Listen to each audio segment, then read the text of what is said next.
back to my channel for a new video. If you're new, my name is Macy. Hey guys, hey, what's up? How are you guys doing? Hope you guys are doing well.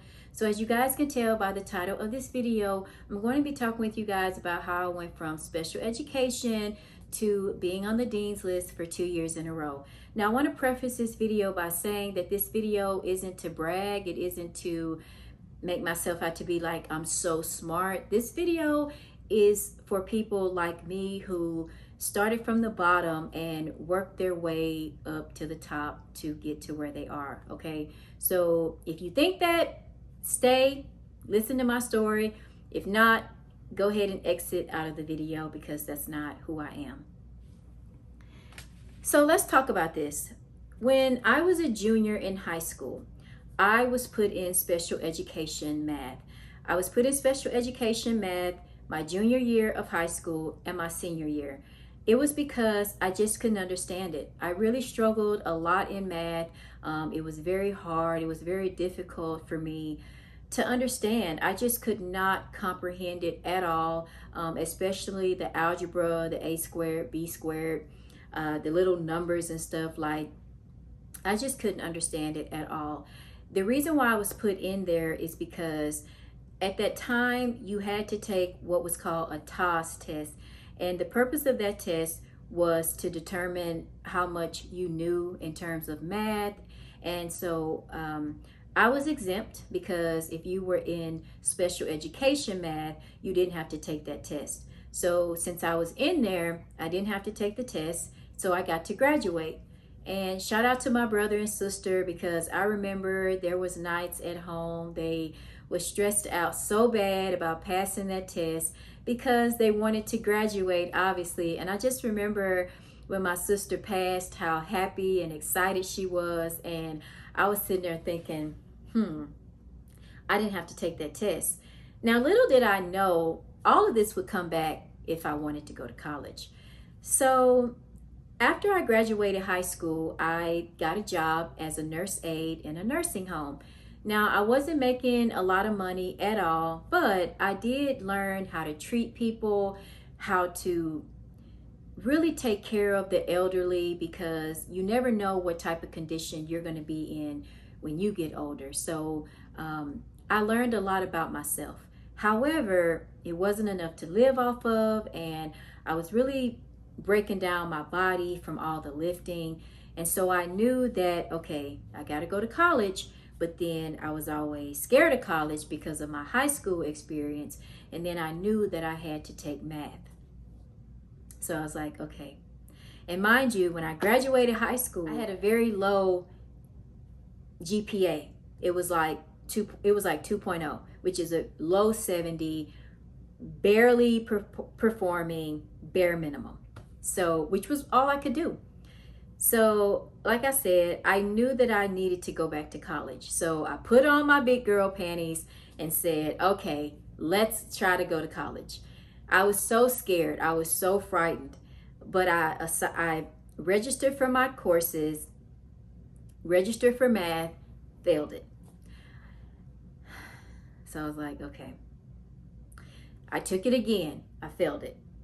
I took math again. I failed it. And so I just got really depressed. I got really sad, and I was like, what am I gonna do? Took it again, failed it. So finally, I ended up being in remedial math courses at my junior college and took those a couple times, and I passed. So I finally moved up to the pre-algebra level and I passed. So I was so excited when I graduated from my junior college because I knew that I could do it, and I was like, you know what, I can do this. So after I graduated from there, I applied for the University of Texas at Arlington, and I got accepted. But I was always afraid. I was always scared. And I'm gonna tell you something about fear. Fear will hold you back. Everything that my sister told me, everything that you want is on the other side of fear, which means you got to go through fear to get it. So I did a couple semesters at UTA, go Mavericks, and I got pregnant with my daughter. So I ended up having to take some semesters off, and I went back home. Now, fast forward to now, I learned so much about myself. I learned how to study. I learned about the way that I learn, right? Because that's a really big, important thing, is that I felt like nobody really taught me how to study. That was just kind of something that I had to learn on my own. And so once I learned it, something clicked. So let me talk to you guys about how I did it, okay? First thing is I started learning beyond what was required. So that is going to take effort, okay? So I'm not going to just do the bare minimum, okay? I'm going to go beyond what I'm required to do. I started listening, okay? So instead of doing all of the talking all the time, I started listening to what other people had to say. After I got done listening, I started to ask questions. So what questions are relevant to me that is going to make me understand the material that I need to understand?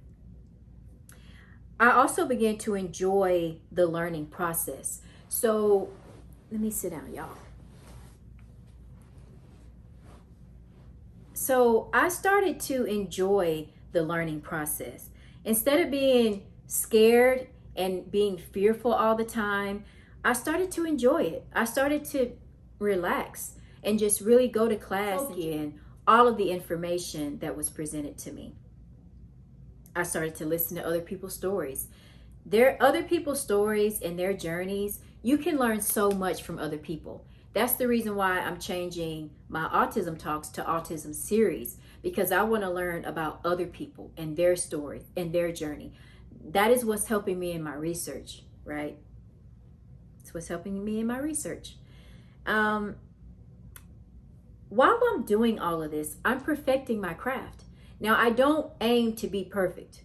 There's no such thing as being perfect. Only God is perfect. But it's me understanding how I can help other people, how I can help other families. And then the last thing is probably the most important thing of all, and that is, don't just memorize the material, learn it.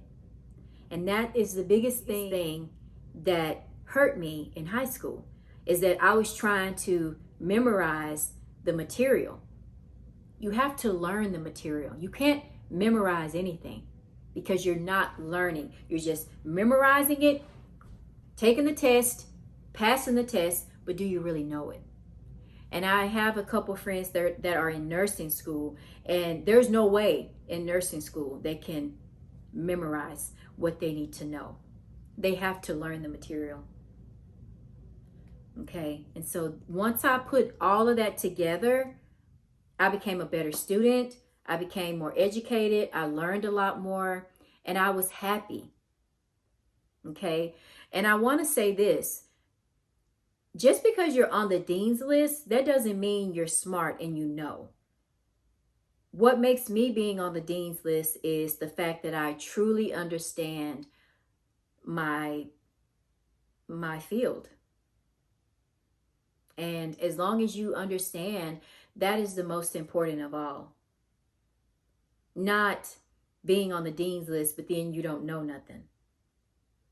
So anyways, that is the end of this video. Thank you guys so much for watching. I love you guys so much. And I'll see you guys in the next video. Cheers.